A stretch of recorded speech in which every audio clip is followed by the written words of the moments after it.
Diyarbakır, Batman, Siirt, Dicle Havzası tabii geçmişte son 30 yılın özellikle acılı, sancılı dönemlerinde gözyaşının çokça aktığı, canların çokça yandığı, canların çokça toprağa düştüğü bir süreci birlikte acılar yaşayarak tecrübe ettik. Şimdi bir çözüm sürecinin içerisinden geçiyoruz. Bu çözüm sürecinde Türkiye'de geleceği kardeşlik duygularıyla barış içerisinde birlikte inşa edecek, birlikte umut türküleri, umut şarkılarını el ele söyleyeceğiz. Bu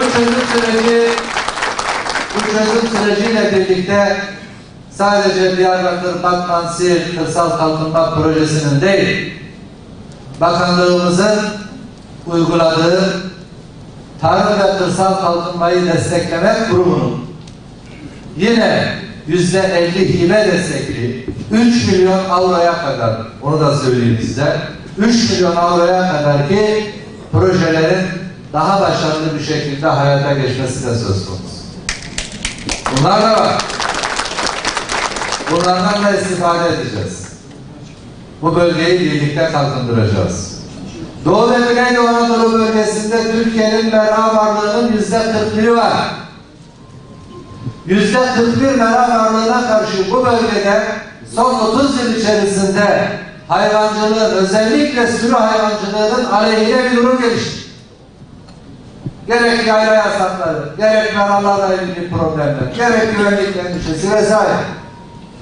Şimdi biz bu çözüm süreciyle birlikte burada şu anda bu saydığım bölgede 15 milyon civarında, 16 milyona yakın bir küçükbaş hayvan varlığı var. 18 milyon daha küçükbaş hayvan besleyebilecek noktada.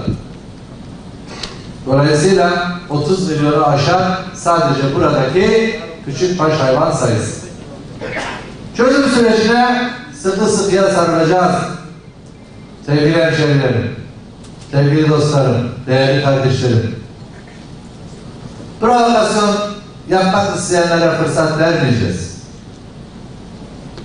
Barışa, çözüme, kardeşliğe, birlik ve beraberliğe inançla sarılacağız.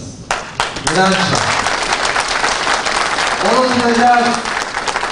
Gelecek için birlikte sevgiyi inşa edeceğiz. Birlikte umut ve kardeşlik türküleri yakacağız. Onun için burada bundan rahatsız olacak olanlar olur, çıkarları zedelenenler olur, onlar bir takım provokatif eylemlere girişirler, bunlara karşı uyanık olacağız, buna asla prim vermeyeceğiz. Çünkü Türkiye bir yola girdi ve biz son 30 yıldır tatmadığımız bir huzuru, bir güven ortamını ve o huzur ve güven ortamının bereketini tattık son 5-6 ayda Diyarbakır'da. Onun için buna sıkı yaslanalım. Bunu heba etmeyelim. Heba etmek isteyenlere, ettirmek isteyenlere fırsat vermeyelim. Yeter artık diye. Yeter artık diye. Eğilmezse diye. Ekmeğimize göz koyanlara fırsat vermeyelim.